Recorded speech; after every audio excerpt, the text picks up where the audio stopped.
hard times in our life. ஒவ்வொருடைய வாழ்க்கையிலேயும் கடினமான நேரங்கள் உண்டு, எதிர்மறையான சூழ்நிலைகள் உண்டு.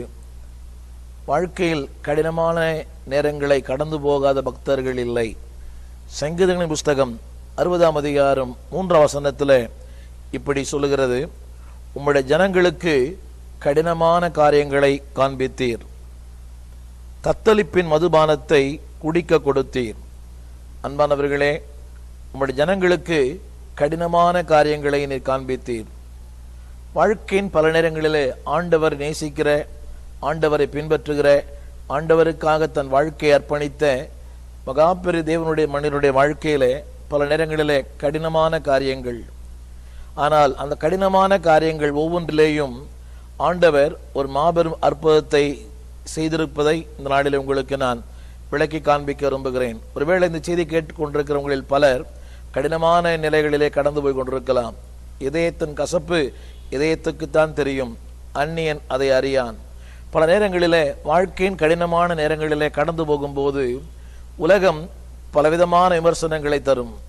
அவருக்கு விசுவாசம் இல்லை, பக்தி இல்லை, சரியான அர்ப்பணம் இல்லை, இன்னும் அவர் தேவன் நெருங்கி வாழவில்லை. இவைகள் ஒரு பக்கம் சற்று உண்மை இருந்தாலும் ஆனால் முழுவதும் உண்மை அல்ல. ஆண்டவருக்கென்று உண்மையாய் வாழ்ந்த பல பக்தர்கள் வாழ்க்கையில் ஏராளமான காரியங்கள். இதே சங்கீதக்காரன் சொல்கிறான், கடினமான காரியங்களை எங்களுக்கு நீர் காண்பித்தீர்.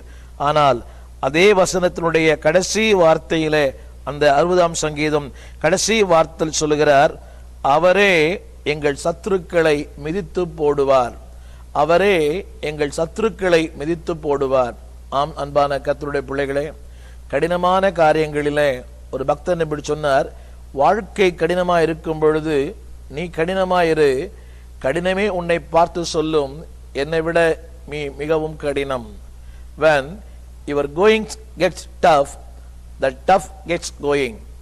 வாழ்க்கையின் பாதைகளிலே ஒவ்வொரு நாளும் கடினம்தான்.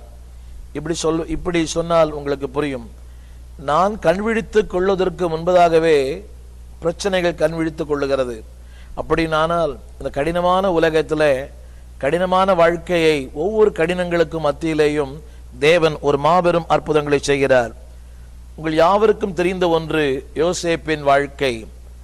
அவனுடைய ஆரம்ப நாட்களிலிருந்து அவன் வாழ்க்கையிலே பாடுகள், போராட்டங்கள், ஏமாற்றங்கள், விரக்திகள், a time of darkness, a time of drifting, a time of doubt, எத்தனையோ நேரங்களிலே அவனுடைய வாழ்க்கையிலே அவன்